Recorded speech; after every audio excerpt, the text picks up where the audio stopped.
Hello dear all, एक और toppers talk में आपका स्वागत है। आज हमारे साथ में हमारी स्टूडेंट है प्राची खंडारे।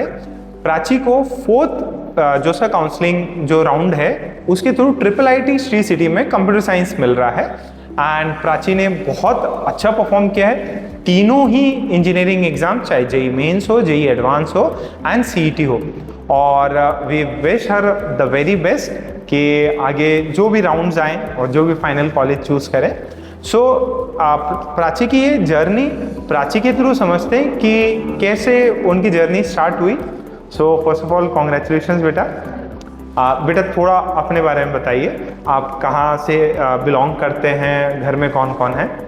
हम मतलब प्रॉपर अकोला से ही बिलोंग करते हैं और मेरे घर में मेरे पापा है, मम्मी है और मेरा छोटा भाई है। मेरे पापा का नाम है प्रमोद खंडारे, मेरी मम्मी का नाम वर्षा खंडारे और मेरा छोटा भाई है प्रशुभ खंडारे। वो अभी 5th स्टैंडर्ड में है और मेरे पेरेंट्स दोनों ही इंजीनियर्स हैं, इसीलिए मतलब उनका गाइडेंस और सपोर्ट रहा है और इंजीनियरिंग का बैकग्राउंड ही था, इसलिए मैंने इंजीनियरिंग ही चूज़ की परसू करने के लिए। ओके, तो आपकी एजुकेशन यहीं से हुई है या बाहर से हुई है? मतलब सेकेंडरी स्कूल तो मतलब अकोला से ही किया है। उससे पहले मैं दिल्ली में थी प्राइमरी नहीं Okay. मतलब प्री प्राइमरी के लिए, और फिर प्राइमरी स्कूल के लिए मैं मुंबई शिफ्ट हो गए थे हम। अच्छा, तो पापा के अलग अलग जगह पे जॉब्स रहते थे? जॉब्स रहते थे। ओके, एंड बेटा मतलब ये तो है ही कि इंजीनियरिंग फैमिली का बैकग्राउंड से ऑब्वियसली इंजीनियरिंग तरफ इंक्लिनेशन आता है, बट कुछ ऐसा आपको भी लगा कि नहीं मेरे को इंजीनियरिंग में मैं मतलब कंफर्टेबल रहूँगी, ये मतलब आपके अंदर में भी था कि फीलिंग? मतलब मुझे सब्जेक्ट्स में मतलब साइंस और मैथ्स में इंटरेस्ट था ही पहले से, 8th वगैरह से, तो मैंने यही लिया, मोस्टली यही लेने वाली थी मैं। ओके, पहले से आपका हाँ। मैथ्स में इंटरेस्ट? हाँ। ओके, एंड बेटा इंजीनियरिंग तैयारी के लिए आपने नीव क्यों डिसाइड किया? नीव इसलिए डिसाइड किया क्योंकि मतलब हमारे पेरेंट्स ने भी मतलब बहुत सारे इंस्टीट्यूट्स देखे थे अकोला के, और उन्होंने नीव स्पेशली डिसाइड किया क्योंकि यहाँ पे डायरेक्टर्स ही पढ़ाते हैं और टीचर्स का अच्छा सपोर्ट और गाइडेंस रहता है, और मतलब टीचर्स मतलब बहुत अटेंटिव है स्टूडेंट्स की तरफ, इसलिए। एंड 2 साल का अगर मैं आपका जर्नी का बात करूँ, जो इंजीनियरिंग की तैयारी थी वो कैसी रही? मतलब लाइक आप कैसे पढ़ते थे, क्या पढ़ते थे, कितने देर पढ़ते थे? मतलब स्टार्टिंग में तो मैं बहुत कम देर पढ़ती थी, लाइक 3 to 4 आवर्स ही पढ़ती थी स्टार्टिंग में, लेकिन वो धीरे धीरे बढ़ा, धीरे धीरे मतलब आदत हुई धीरे धीरे। हाँ। आपने एंड क्या क्या पढ़ाई करते थे, क्या रूटीन रहता था? रूटीन मतलब मैं कोचिंग के बाद ही पढ़ती थी मोस्टली, और रूटीन में मतलब मैं तीनों सब्जेक्ट्स पढ़ती थी हर दिन। तीनों सब्जेक्ट का आपके रोज पढ़ाई करते थे? हाँ। एंड क्लास नोट्स रिवाइज करते थे रेगुलरली? हाँ, क्लास नोट्स और जो मतलब CPPs वगैरह आती थी, वर्कशीट्स, वो सब वो पूरे सॉल्विंग करके रखते थे। ओके बेटा, 2 सालों में जैसे कभी क्लास मिस हुआ हो आपका?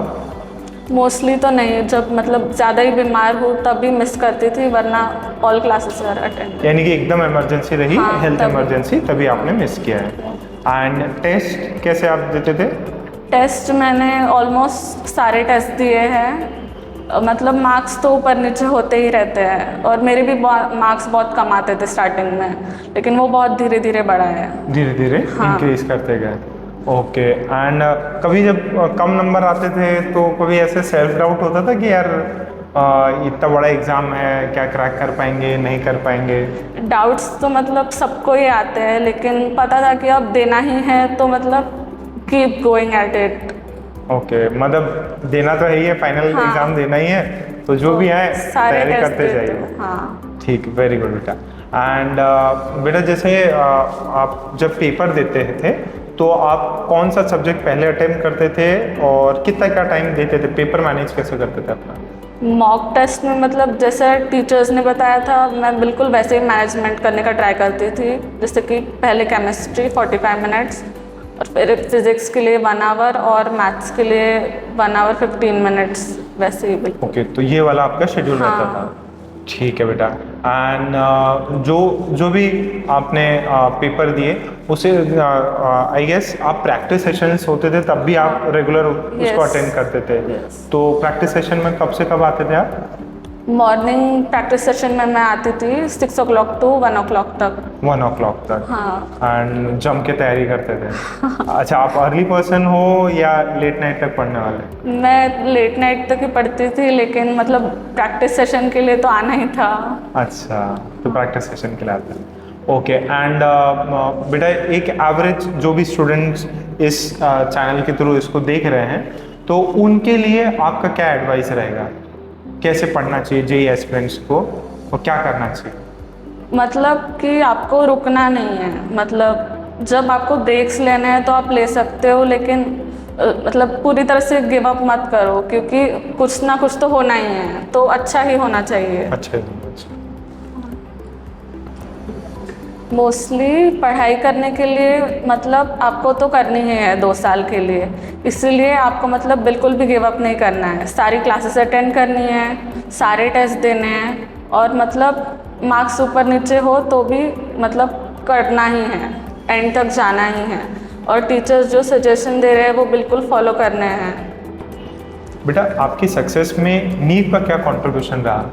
मतलब टीचर्स का बहुत हैंड रहा है मेरी जर्नी में, और उन्होंने बहुत मतलब सजेशन दिए क्वेश्चंस के करने के, ट्रिक्स बताई मोस्टली, और मतलब मैंने उन्होंने जैसा जैसा बोला है वैसा ही फॉलो करा है। पेपर पैटर्न देने का और वो सब, मतलब पढ़ाई कैसे करने का, जो टीचर्स ने बोला वही फॉलो किया है अब तक, इसीलिए। ओके बेटा, थैंक यू बेटा, बहुत अच्छा इंटरव्यू रहा एंड आप आगे भी ऐसे ही स्ट्रॉन्ग होते रहिए, ऐसे ही सक्सेस अचीव करते रहिए। We wish you the very best. Thank you sir.